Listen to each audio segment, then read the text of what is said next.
வெயில் காலம் ஆரம்பிச்சாலே நம்மள நாமே ஹைட்ரேட்டா வச்சுக்கணும். அதிகமா தண்ணி எடுத்துக்கிறது, நெறைய ஜூஸ் எடுத்துக்கிறது, பழங்கள் சாப்பிடுறது இந்த மாதிரி வந்து நம்மள வந்து ஹைட்ரேஷனா வச்சுக்கணும்.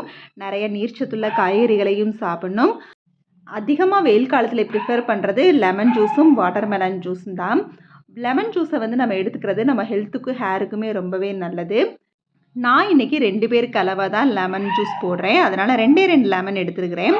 கொஞ்சம் புளிப்பு தன்மை வந்து வேணாம், அவாய்ட் பண்ணணும் அப்படின்னு நினைக்கிறவங்க, இதையே வந்து ஒரு 2 1/2 கிளாஸ் வாட்டர் அளவுக்கு எடுத்துக்கலாம். நான் ஒரு 2 டம்ளர் வாட்டர் அளவுக்கு தான் நான் எடுத்துருக்கிறேன். லெமன் பிழியிறப்ப நம்ம வந்து எப்பயுமே ஒட்டுக்கா பிழியக்கூடாது. நல்லா வந்து ரொம்ப பிழிஞ்சிட்டோம்னா, அந்த லெமனோட கசப்பு தன்மையும் இறங்கிரும். இது லெமன் ரைஸ் செய்றப்பயும் வந்து இந்த டிப்ஸ் வந்து யூஸ் ஆகும். நல்லா ஒட்டா பெசஞ்சாலே அந்த கசப்பு தன்மை இருக்கிறப்ப, அந்த டேஸ்ட் வந்து நம்மளுக்கு வந்து நல்லா கிடைக்காது. நான் இந்த லெமன் பிழிஞ்சு வச்ச தோல எடுத்து 2 எடுத்து ஃப்ரிட்ஜில வச்சுருவேன். நம்ம இட்லி ஊத்துறப்ப, பாத்திரத்தில தண்ணி ஊத்துறப்ப புளி இல்லன்னா லெமன் சேர்ப்போம். புளிய விட லெமன் வந்து ரொம்பவே பெட்டரு. அதனால 2 லெமன வந்து ஃப்ரிட்ஜில எடுத்து வச்சுக்குவேன். 2 லெமன் வந்து எப்படியாவது அந்த எசன்ஸ் கொஞ்சம் இருக்கும். அத வந்து வாஷ் பேஷன் அல்லது சிங்க்ல கொஞ்சமா உப்பு போட்டு இந்த லெமன நல்லா தேய்ச்சு எடுத்து அப்படியே வந்து வாஷ் பேஷனையும், சிங்க்கையும் வாஷ் பண்ணி விட்டுருவேன். இப்போ லெமன் ஜூஸுக்கு லெமனை புழிஞ்சு வச்சாச்சு. கொஞ்சமாக உப்பு சேர்த்துக்கணும். அப்போ தான் இனிப்பு சேர்க்குறப்ப தூக்கலாக தெரியும். கொஞ்சமாக உப்பு, தேவையான அளவு ஜீனி சேர்த்து சில்லுன்னு வேணால் ஐஸ் க்யூப் சேர்த்துக்கலாம். நான் 2 ஐஸ் க்யூப், ஓவர் சில்னஸ் வேணான்னு சொல்லி 2 ஐஸ் க்யூப் மட்டும் போட்டிருக்கேன். அப்புறம் தேவையான அளவு, அதாவது 2 டம்ளர் அளவு தண்ணி ஊற்றிருக்கிறேன்.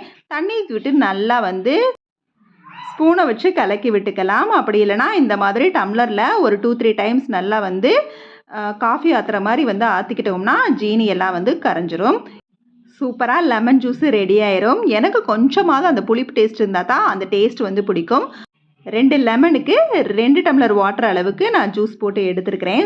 ஈவினிங் டைம் வேறு ஏதாவது சாப்பிட்டுட்டு அதுக்கப்புறம் இந்த ஜூஸ் குடிக்கலான்னு சொல்லி இன்றைக்கி வெள்ளரிக்காய் தான் எடுத்துருக்கிறேன். நம்ம இந்த மாதிரி அதிகமாக வெயிலுக்கு ஸ்நாக்ஸ் ஐட்டங்களை வந்து அதாவது எண்ணெயில் போட்டு காரசாரமாக சாப்பிட்றத விட இந்த மாதிரி வாரத்தில் ஒரு குறைஞ்சது ஒரு 4 நாளாவது இந்த மாதிரி நம்ம வந்து எடுத்துக்கிறதுக்கு முயற்சி பண்ணணும். அதுவே வந்து குழந்தைங்களுக்கும் ஒரு பழக்கமாக்கணும். அப்போ தான் கொஞ்சம் கொஞ்சமாக குழந்தைங்களும் அந்த காரசார உணவுகளை வந்து தவிர்த்து இந்த மாதிரி ஃப்ரூட்ஸ் மேலே கொஞ்சமாவது இன்ட்ரெஸ்ட் வரும். குழந்தைகளுக்கும் சில விஷயங்கள் பெனிஃபிட்ஸை வந்து நம்ம தானே சொல்லிக் கொடுக்கணும். இப்போ சூப்பராக ஈவினிங் டைம் ஸ்நாக்ஸாக உடம்புக்கு குளிர்ச்சி தரக்கூடிய வெள்ளரிக்காவும் குழு குழுன்னு ஒரு லெமன் ஜூஸும் தான் எடுத்துக்கிறேன். உங்களுக்கு இந்த குளிர்ச்சி தரக்கூடிய வெள்ளரிக்காவும் குழு குழு லெமன் ஜூஸும் பிடிச்சிருந்துச்சுன்னா லைக் பண்ணுங்கள், ஷேர் பண்ணுங்கள், கமெண்ட் பண்ணுங்கள்.